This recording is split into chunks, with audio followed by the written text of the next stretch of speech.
PM Modi ने rally को किया संबोधित, साथ ही पीएम मोदी ने विपक्ष पर कहा तंज। हरियाणा चुनाव के लिए कांग्रेस का घोषणा पत्र जारी, कांग्रेस की सरकार बनने का किया दावा। दिल्ली के एमसीडी स्टैंडिंग कमेटी इलेक्शन पर बोली सीएम आतिशी, कहा भाजपा ने संविधान लोकतंत्र की धज्जियां उड़ाई। नेशनल कांफ्रेंस के उपाध्यक्ष उमर अब्दुल्ला ने भाजपा पर निशाना साधा, कहा 8 अक्टूबर को नेशनल कांफ्रेंस कांग्रेस की सरकार बनेगी।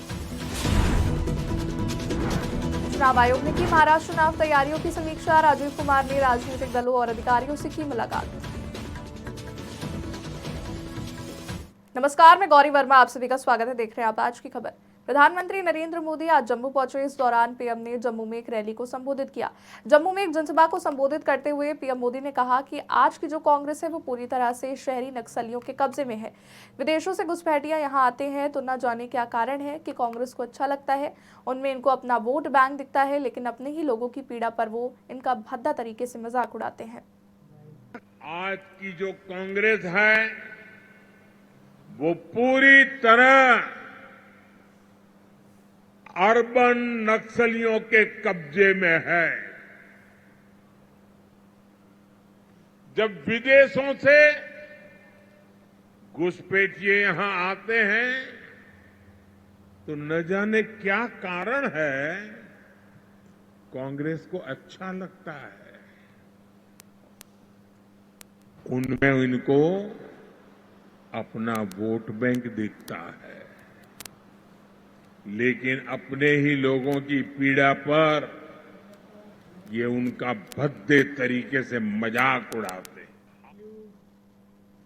चंडीगढ़ में कांग्रेस ने आगामी विधानसभा चुनाव के लिए चुनावी घोषणा पत्र जारी कर दिया है और इसको लेकर राजस्थान के पूर्व मुख्यमंत्री अशोक गहलोत ने कहा, हमारा घोषणा पत्र जनता की राय को लेकर बनाया गया है। कांग्रेस जो वादा करती है निभाती है, भाजपा तथ्यों के निराधार बात करती है। कांग्रेस के 10 साल के शासन, भाजपा के 10 साल के शासन में दिन रात का फर्क है। कहा, आप निश्चिंत रहें, यहाँ कांग्रेस की सरकार बनेगी, हम सभी वादे निभाएंगे। बहुत शानदार ये मैनिफेस्टो जनता को पूछ के बना है। मैं उम्मीद करता हूँ कि आप सबको, प्रदेशवासियों को भी जो कमिटमेंट किए गए हैं, वादे किए गए हैं, आप जानते हैं कि कांग्रेस की क्रेडिबिलिटी है, जो वादा करती है वो निभाती है, निभाने का प्रयास भी करती है। बीजेपी खाली बिना तथ्यों के बात करती है, बिना आधार के बात करती है, इसका फर्क है। 10 साल का शासन जो कांग्रेस का था और 10 साल का शासन जो बीजेपी का था अभी हाल ही में, अभी है, आपको मालूम रात दिन का फर्क है। तो मैनिफेस्टो मैं समझता हूँ कि बहुत सोच समझ के बनाया गया, बहुत शानदार ये देश। दिल्ली नगर निगम की स्टैंडिंग कमेटी के सदस्य चुनाव पर दिल्ली को मुख्यमंत्री आतिशी का एक बयान सामने आ चुका है। उन्होंने भाजपा पर तंज कसते हुए कहा कि भाजपा को लोकतंत्र की धज्जियां उड़ाने से कोई फर्क नहीं है। दिल्ली के सीएम ने कहा, भाजपा को लोकतंत्र की धज्जियां उड़ाने से कोई फर्क नहीं पड़ता है और साथ ही लोकतंत्र और संविधान की धज्जियां उड़ाते हुए उपराज्यपाल के पास शक्तियां ना होते हुए उपराज्यपाल आदेश देते हैं और कमिश्नर वो आदेश मानते हैं, निगम की बैठक बुलाते हैं, चुनाव करवाते हैं और एक चुने हुए मेयर की जगह एक IAS अधिकारी अध्यक्ष बना देते हैं। ये देश का कानून कह रहा है, दिल्ली म्यूनिसिपल कॉरपोरेशन एक्ट कह रहा है, उस एक्ट के तहत बने हुए बायलॉज और रेगुलेशंस कह रहे हैं। लेकिन भारतीय जनता पार्टी को तो संविधान से कोई फर्क नहीं पड़ता, भारतीय जनता पार्टी को नियम कानून से कोई फर्क नहीं पड़ता, भारतीय जनता पार्टी को लोकतंत्र की धज्जियां उड़ाने से कोई फर्क नहीं पड़ता। और लोकतंत्र, संविधान और कानून की धज्जियां उड़ाते हुए LG साहब के पास पावर ना होते हुए एक IAS अफसर जो कमिश्नर है उसके पास मीटिंग बुलाने की पावर ना होते हुए LG साहब आदेश देते हैं, कमिश्नर वो आदेश मानते हैं, बिना पावर हुए, बिना किसी कानून, बिना किसी संविधान में कमिश्नर की पावर हुए वो कॉरपोरेशन की मीटिंग बुलाते हैं, चुनाव करवाते हैं और एक चुने हुए मेयर या डेप्यूटी मेयर की जगह एक IAS अधिकारी, एक एडिशनल कमिश्नर को प्रिजाइडिंग ऑफिसर बना देते हैं।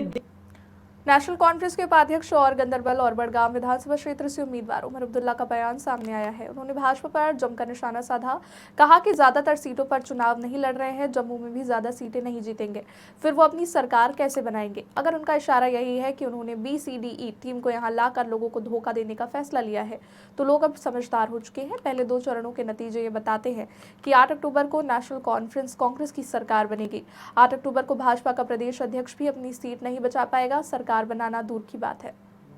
वो मेजोरिटी की सीटें लड़ नहीं रहे हैं। कश्मीर में उन्होंने ज्यादातर सीटें छोड़ दी हैं, जम्मू में भी तमाम सीटों पे वो जीतेंगे नहीं, तो अपनी हुकूमत बनाएंगे कैसे। हाँ, अगर उनका इशारा इस तरफ है कि यहाँ उन्होंने B team, C team, D team, E team को खड़ा करके यहाँ लोगों को दोबारा धोखा देने का सोचा है, लोग अब होशियार हो गए हैं ना। जो पहले 2 फेज के रिजल्ट रहे हैं, जो हमारी जानकारी है, नेशनल कॉन्फ्रेंस और कांग्रेस की ही हुकूमत बनेगी 8 अक्टूबर के बाद इंशाल्लाह। महाराष्ट्र में विधानसभा चुनाव की तैयारियां जोरों पर है। सभी पार्टियों ने अभी से रणनीति बनानी शुरू कर दी है। इस बीच चुनाव आयोग ने महाराष्ट्र चुनाव तैयारियों की समीक्षा की, चुनाव को लेकर बड़ा अपडेट दिया। मुख्य चुनाव आयुक्त राजीव कुमार ने कहा, हम महाराष्ट्र में होने वाली आगामी विधानसभा चुनावों की तैयारियों के लिए यहाँ पहुंचे हैं। हमने राष्ट्रीय दलों और क्षेत्रीय दलों के नेताओं से मुलाकात की, हितधारकों, DM पुलिस आयुक्त, DGP से मुलाकात की। हमने Baspa, Aam Aadmi party, CPI, INC, MNS, NCP, SP, Shiv Sena, UBT, Shiv Sena सहित कुल 11 दलों के नेताओं से मुलाकात की।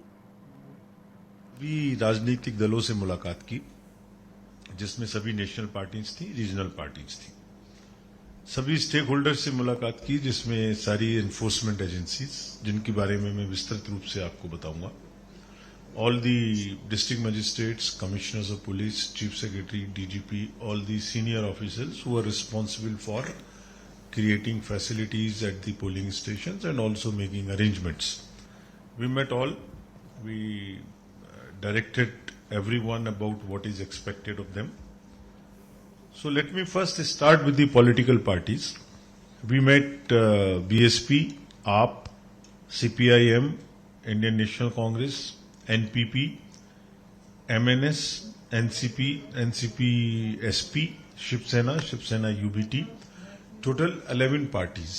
हमने केंद्रीय मंत्री नितिन गडकरी ने आज नागपुर हैदराबाद राष्ट्रीय राजमार्ग 44 पर ऑक्सीजन बर्ड पार्क का उद्घाटन किया। केंद्रीय मंत्री नितिन गडकरी ने कहा, हमारे देश में बहुत सी समस्याएं हैं, उनमें से सबसे बड़ी है पर्यावरण प्रदूषण और पर्यावरण की रक्षा करना। हमारा कर्तव्य है इस पार्क में आने वाले बच्चे, युवा और बुजुर्ग यहाँ आएंगे, खेलेंगे, खाएंगे और इसका सबसे बड़ा फायदा ये है कि वो यहाँ शुद्ध हवा में सांस लेंगे। यहाँ तरह तरह के पक्षी आएंगे। हमारा प्रयास है दुनिया भर से पक्षी यहाँ आए, लोग यहाँ आए, शुद्ध हवा में सांस लें और उनका स्वास्थ्य अच्छा रहे। ये पहल NHAI ने की है। हमारे देश की अनेक समस्या है, उसमें सबसे बड़ी समस्या है पर्यावरण की, और पर्यावरण की रक्षा करना ये हमारा बहुत कर्तव्य है। एयर पोल्यूशन, वाटर पोल्यूशन और साउंड पोल्यूशन से देश को मुक्ति देना। दिल्ली जैसे शहर में विशेष रूप से कितना पोल्यूशन बढ़ा, उसका हेल्थ के ऊपर कितना परिणाम हुआ। एक रिपोर्ट में कहा गया कि 10 साल उनका जीवन कम हो गया। तो ये ऐसा पार्क है, यहाँ सीनियर सिटीजन, दिव्यांग बच्चे आएंगे, खेलेंगे।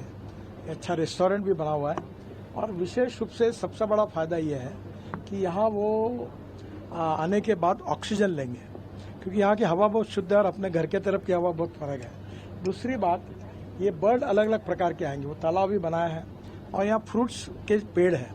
हमारे फ्रूट्स ह्यूमन बीइंग, इंसान नहीं तोड़ सकता, ये केवल बर्ड्स के लिए रखे हैं। तो प्रयास है कि दुनिया भर के बर्ड्स यहाँ आए। जैसे मुंबई में रशिया से बर्ड्स आते हैं तालाब में। धीरे धीरे हमारे यहाँ भी इच्छा रही कि कैसे करेंगे कोशिश उसके लिए कि पूरे अलग अलग बर्ड्स यहाँ आए, लोग यहाँ आए, ऑक्सीजन लें और उनका स्वास्थ्य अच्छा बने। ये एक NHAI ने पहल की है। ये यहाँ सूर्य सोलर पावर है, ये पूरे एक कॉफ़ी शॉप रेस्टोरेंट है, और इसके साथ साथ बच्चों के लिए खेलने की जगह है, और यहाँ कार्बन डाइऑक्साइड ज़्यादा लेने वाले हैं हमारे। फिलहाल के लिए बस इतना ही। देश दुनिया की बड़ी खबरों के लिए देखते रहिए आज की खबर।